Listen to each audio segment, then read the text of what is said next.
Hey, this is Al McGee with your entertainment ticket at www.yeticket.com. Well, the film I'm going to talk about right now is called The House with a Clock in Its Walls. Woo, what a title. Well, this is based on a popular book again. What I mean by again, here's another movie based on another book. So that means it's really not that original. It means not any new ideas or anything like that. I like scripts that have new ideas and they just created that script.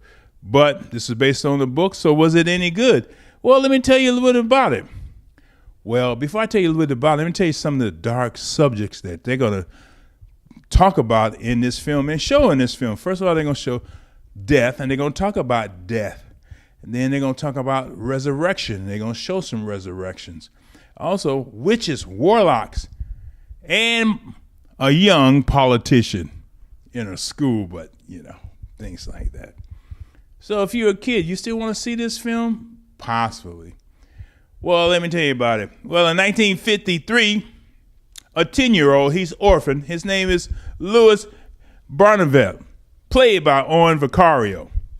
His mother and father dies in a car accident. He has to go and live with his uncle, whom he never met, played by Jack Black, and his uncle name is Jonathan.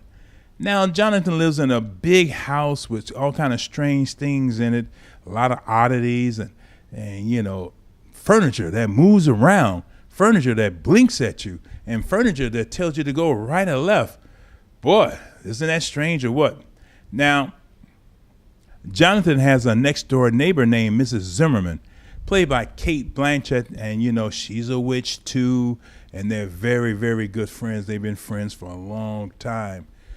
But Louis discovered that something is going on in this house, and he cannot figure it out.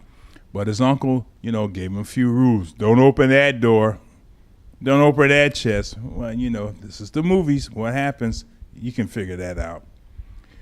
And, then Louis, he goes into new school. He wants to make friends, and so he's befriended by a guy.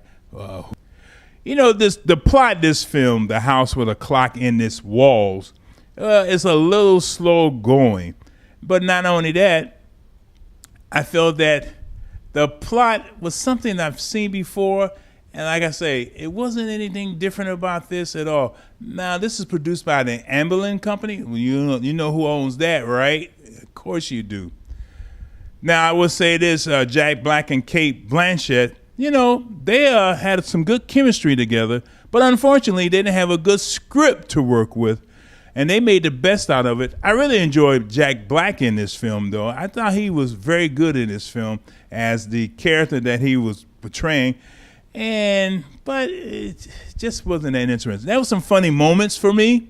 I laughed, and there were some good moments also in this film. Don't get me wrong, it's not all that bad, but it's not great. I'm only going to give this 2 palm trees out of 4, just 2 stars out of 4, because visually, this film wasn't that good.